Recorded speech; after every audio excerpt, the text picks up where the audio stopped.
ರಾಜ್ಯಪಾಲ versus Tamil Nadu. DMK ಸರ್ಕಾರದೊಂದಿಗೆ R N. Ravi ಸಂಘರ್ಷ ಯಾಕೆ?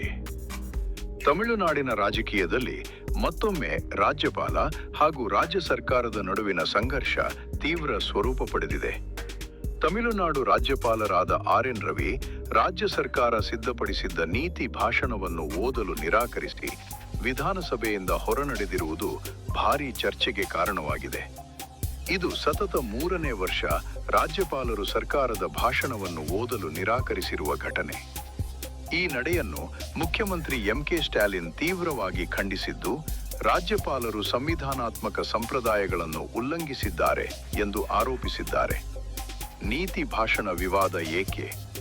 ಸಂವಿಧಾನದ ಪ್ರಕಾರ ರಾಜ್ಯಪಾಲರು ವಿಧಾನಸಭೆಯ ಆರಂಭಿಕ ಅಧಿವೇಶನದಲ್ಲಿ ಸರ್ಕಾರ ಸಿದ್ಧಪಡಿಸಿದ ನೀತಿ ಭಾಷಣವನ್ನೇ ಓದಬೇಕು. ಅದರಲ್ಲಿ ತಮ್ಮ ವೈಯಕ್ತಿಕ ಅಭಿಪ್ರಾಯ ಸೇರಿಸುವ ಅಥವಾ ತಿದ್ದುಪಡಿ ಮಾಡುವ ಹಕ್ಕು ರಾಜ್ಯಪಾಲರಿಗೆ ಇಲ್ಲ. ಆದರೆ ಆರ್.ಎನ್. ರವಿ ಈ ಸಂಪ್ರದಾಯಕ್ಕೆ ವಿರುದ್ಧವಾಗಿ ವರ್ತಿಸಿದ್ದಾರೆ ಎಂದು ಡಿಎಂಕೆ ಸರ್ಕಾರ ಆರೋಪಿಸಿದೆ. ರಾಜಭವನದ 13 ಅಂಶಗಳ ಸ್ಪಷ್ಟನೆ. ರಾಜ್ಯಪಾಲರು ಸದನದಿಂದ ಹೊರಬಂದ ಕೆಲವೇ ಹೊತ್ತಿನಲ್ಲಿ ರಾಜಭವನದಿಂದ 13 ಅಂಶಗಳ ಹೇಳಿಕೆ ಬಿಡುಗಡೆ ಮಾಡಲಾಯಿತು. ಸದನದಲ್ಲಿ ರಾಜ್ಯಪಾಲರ ಮೈಕ್ ಪದೇ ಪದೇ ಆಫ್ ಮಾಡಲಾಗಿದೆ. ಮಾತನಾಡಲು ಅವಕಾಶ ನಿರಾಕರಿಸಲಾಗಿದೆ. ನೀತಿ ಭಾಷಣದಲ್ಲಿ ತಪ್ಪು ಮತ್ತು ದಾರಿ ತಪ್ಪಿಸುವ ಅಂಶಗಳಿವೆ. ಹೂಡಿಕೆ, ಮಹಿಳಾ ಸುರಕ್ಷತೆ, ಮಾದಕ ವ್ಯಸನ, ದಲಿತ ದೌರ್ಜನ್ಯ, ಪಂಚಾಯತ್ ಚುನಾವಣೆಗಳ ವಿಳಂಬ ಇತ್ಯಾದಿ ಪ್ರಮುಖ ವಿಷಯಗಳನ್ನು ಭಾಷಣದಲ್ಲಿ ಕಡೆಗಣಿಸಲಾಗಿದೆ ಎಂದು ರಾಜಭವನ ಆರೋಪಿಸಿದೆ.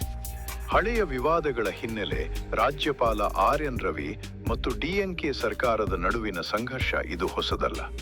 ನೀಟ್ ವಿನಾಯಿತಿ ಮಸೂದೆಗೆ ಒಪ್ಪಿಗೆ ನೀಡಲು ನಿರಾಕರಣೆ. ಸೆಂಥಿಲ್ ಬಾಲಾಜಿ ಸಚಿವ ಸ್ಥಾನದಿಂದ ಏಕಪಕ್ಷೀಯ ವಜಾ. ಕೆ. ಪೊನ್ಮುಡಿ ಮರು ಸೇರ್ಪಡೆಗೆ ತಡೆ. ತಮಿಳುನಾಡು ಬದಲು ತಮಿಳಗಂ ಬಳಸಿ ವಿವಾದ.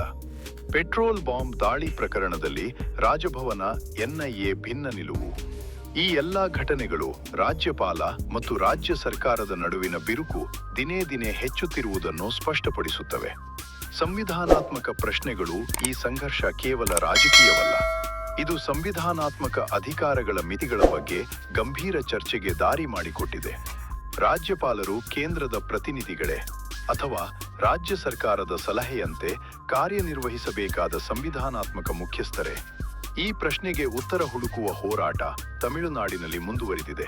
ತಮಿಳುನಾಡಿನಲ್ಲಿ ನಡೆಯುತ್ತಿರುವ ಈ ಸಂಘರ್ಷ ಫೆಡರಲ್ ವ್ಯವಸ್ಥೆಯ ಮೇಲೆ ಬೀರುವ ಪರಿಣಾಮಗಳ ಬಗ್ಗೆ ದೇಶವ್ಯಾಪಿ ಚರ್ಚೆಗೆ ಕಾರಣವಾಗುತ್ತಿದೆ. ರಾಜ್ಯಪಾಲರ ಪಾತ್ರವು ನಿಷ್ಪಕ್ಷಪಾತವಾಗಿರಬೇಕೇ ಅಥವಾ ರಾಜಕೀಯವಾಗಿ ಸಕ್ರಿಯವಾಗಬೇಕೇ ಎಂಬ ಪ್ರಶ್ನೆ ಮತ್ತೆ ಮುನ್ನೆಲೆಗೆ ಬಂದಿದೆ.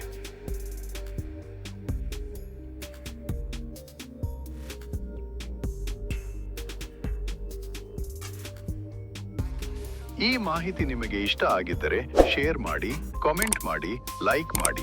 ಇದು AR news channel, action and reaction. ಇದು ವದಂತಿಯಲ್ಲ, ವಾಸ್ತವ.